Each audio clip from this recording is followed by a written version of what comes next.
1984, escrito por George Orwell, es uno de los libros que me causó más paranoia contra la tecnología y contra el gobierno.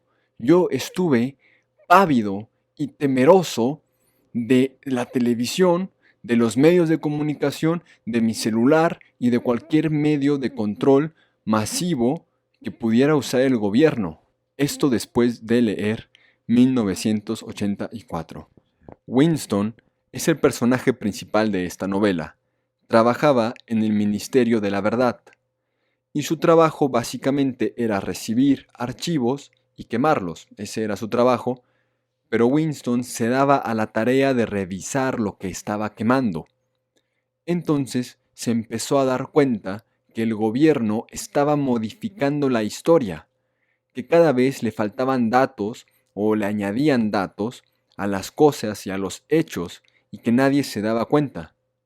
Esto hacía que Winston sospechara muchísimo del gobierno.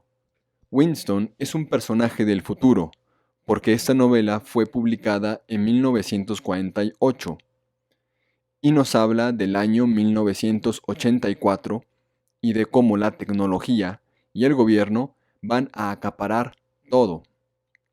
Winston comenzaba sus días enfrente de una telepantalla que le avisaba todo lo que tenía que saber de su día de hoy y que le ponía a hacer una serie de ejercicios, unas cuantas rutinas. En realidad lo importante era que se reportara frente al control y frente al poder del gobierno, porque esta telepantalla no nada más tenía la capacidad de transmitir, tenía la capacidad de ver lo que Winston estaba haciendo. La vida de Winston es bastante fría, porque en el futuro, si tú querías tener algún tipo de contacto con alguien, en realidad esto no sucedía así. Lo que sucedía era que el partido, es decir, el gobierno, te ofrecía a una mujer con la que tú podías procrear y esa era la única finalidad de que estuvieras con esa persona. Es una persona que te asignan y con la que tú tienes que dar el fruto de tener un hijo y de ahí en fuera pues ya no hay nada. Cuando Winston llegaba a su trabajo, todos los días se hacía un momento de odio, es decir, que todos los trabajadores de la institución asistían a una sala de juntas y con una telepantalla se les mostraba pues un poco de la historia del partido y principalmente al Gran Hermano, que era, no puedo decir que era un presidente, pero era el encargado de mantener el partido vivo. Después de que fomentaran la lealtad hacia el Gran Hermano, venían los momentos de odio en los que se les presentaba la imagen de una persona y se les empezaba a explicar lo dañina que era esa persona para el partido y para la sociedad. Y sin querer hacerlo, todos empezaban a sentir odio ante la imagen de la persona que se les estaba contando. Nadie se ponía a pensar si era o no era real lo que decían. Simplemente entraban todos los de la sala dentro de una euforia y era incontrolable la energía que se sentía y las ganas que poseían a las personas para empezar a insultar. Además, si tú no insultabas a la persona que se te estaba mostrando en la pantalla en los momentos de odio, también era peligroso, porque te iban a observar los demás y te iban a poner el dedo y te iban a señalar de que tú no estabas sintiendo odio hacia la persona que el Gran Hermano te estaba queriendo señalar como dañina.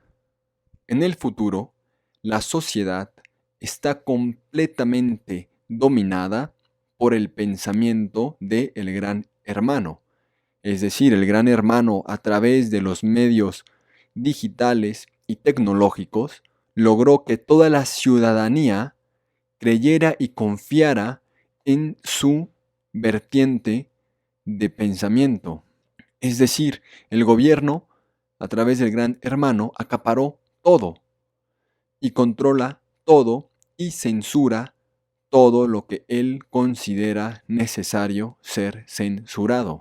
La gran rebeldía de Winston, o al menos lo que vuelve a Winston un héroe, es el hecho de que, a pesar de estar dentro de este sistema lleno de control, Winston decide empezar un diario, porque un diario representa la historia de un ser humano donde el partido, es decir, el gobierno, no podrá talar ni cavar nada ahí adentro.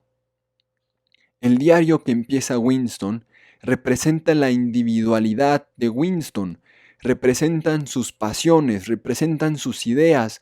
Lo que ayudó a Winston a que pudiera escribir el diario es que atrás de su refrigerador había un pequeño espacio que se veía que era un error de parte de los arquitectos, pero ahí se escondía y en ese hueco se ponía a escribir su vida y sus emociones. Claro, este hueco era importante porque la telepantalla no podía ver ese espacio, es decir, era un punto ciego para la telepantalla, de tal modo que Winston estaba protegido de la policía del pensamiento, que se encarga de revisar los pensamientos de los ciudadanos. La historia se empieza a poner más interesante cuando Winston conoce a una mujer que se llama Julia, o si ustedes quieren, Julia, y empiezan un amorío. Claro, es ilegal lo que están haciendo. Lo que están haciendo es ir en contra del régimen. Se están arriesgando. De una forma o de otra, ellos encuentran la manera de verse a las afueras de la ciudad y tener relaciones sexuales y a escondidas llevar su amorío, sus pasiones, sus pláticas giraban en torno a la forma en que el partido, es decir, el gobierno, estaba abusando de su poder y tenía sometidas las mentes de las personas.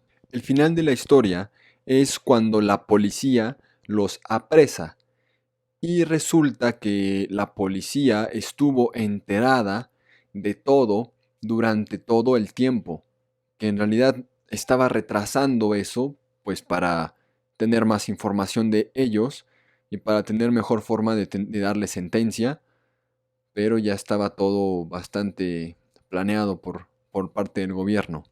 Para no hacer larga la historia, el gobierno lleva a Winston a la habitación 101. La habitación 101 era la más temida de todas porque en la habitación 101 se hacía el lavado de cerebro más radical y esmerado y minucioso que podía hacerse en una persona. Era un lavado tremendo. Primero te confrontaban contra todas tus ideas, contra todo lo que tú habías visto del gobierno y de su forma de proceder, pues te daban la vuelta a todos los argumentos y luego te confrontaban con tu miedo más grande. Y ya cuando ese miedo se adentraba en ti, nuevamente ellos capturaban tu individualidad y al final accedías a todo, a todas las verdades, a todo el razonamiento, a toda, digamos, el establishment, a todas las ideas y premisas del gobierno. Estabas borrado como individuo y eras un miembro partícipe del gobierno. El último pasaje es, yo creo, que uno de los mejores pasajes de la literatura. Está escrito magistralmente. En realidad, tú como espectador sientes la ruptura, sientes el lapso interruptus de la conciencia que se le está queriendo hacer a Winston. Queda claro que Orwell es bastante buen escritor, aunque en el resto de la novela parece solo un escritor claro, con mucho fundamento, eso sí, pero con una redacción sencilla. pero ya en la última parte te das cuenta que esa redacción le permite inclusive introducir a tu conciencia dentro de la conciencia de Winston y sentir como si se te estuviera rompiendo a ti también la conciencia en la habitación 101, que para esto, pues la novela iba a tener otro nombre, se iba a llamar El último de los seres humanos, el último de los seres humanos de Occidente. Ese iba a ser el título de la novela porque es lo que nos cuenta, la forma en que un ser humano trata de forma humana, con, con su única parte humana, de hacer un diario y de llevar su vida amorosa y sentimental como cualquier otro ser humano, pero el gobierno rompe todo lo que hay en él y controla todo. Igual yo les digo como recomendación que el capítulo 7 es excelente. Es una excelente forma de ver lo difícil que es hacer que las personas tengan conciencia de la situación gubernamental. Si ustedes quieren, lo puedo hacer en otro video. Solo pídanmelo en los comentarios y bueno, yo con todo gusto hablo de este capítulo. 1984 en realidad es bastante platónico, porque hay una gran analogía entre la analogía de la caverna y 1984. De alguna forma, ver sombras y creer que son la realidad es lo mismo que creer todo lo que dice el gobierno. Me recordó a la máquina del tiempo, porque en la máquina del tiempo hay una división muy marcada entre la clase burguesa y el proletariado. Eso también sucede en 1984. Digamos que no existe la clase media, existen los burgueses y el proletariado y bueno, ya, el gobierno. Y bueno, este último yo quiero que ustedes me digan si vale la pena hacer una analogía, porque en Neuromancer o Neuromancer, como ustedes lo conozcan, pues el personaje, Case, también es un lobo solitario, exactamente igual que Winston. Los dos están en contra del gobierno y los dos viven una vida solitaria, fría y lejos de la humanidad. Entonces yo encontré esa soledad un poco parecida. Me gustaría que dejaran en los comentarios si ustedes también encontraron esta relación. En estos días que estuve releyendo 1984, pues pude ver que hay situaciones en las que este libro todavía es vigente. Todavía este libro nos ayuda a observar la realidad y ver lo que está sucediendo mal en ella. Porque, por ejemplo, yo en estos días he estado promocionando mi canal de YouTube en redes sociales. Y bueno, yo he puesto el link de mi canal en varios grupos de Facebook. Pero cuando lo pongo en cierta cantidad, Facebook me marca como spam. Esto lo aplica a mí como individuo. Pero cuando se trata de él y de sus anuncios, ya hay un abuso terrible. Todos estamos cansadísimos de los anuncios de Facebook. Y cuando se trata de la situación que hace Facebook ante los usuarios, ya no se aplica ni le interesa el bienestar de la comunidad. Entonces yo veo ahí una desventaja del usuario ante la plataforma, donde la plataforma toma todo el poder, que claro, es su plataforma, pero también qué tanto es de ella y qué tanto es de nosotros, los usuarios. Hay muchas cosas que decir de este libro, pero por ahora lo vamos a dejar hasta aquí. Por favor, si te gustó y quieres hablar más de este libro, déjalo en los comentarios, dale manita arriba y suscríbete.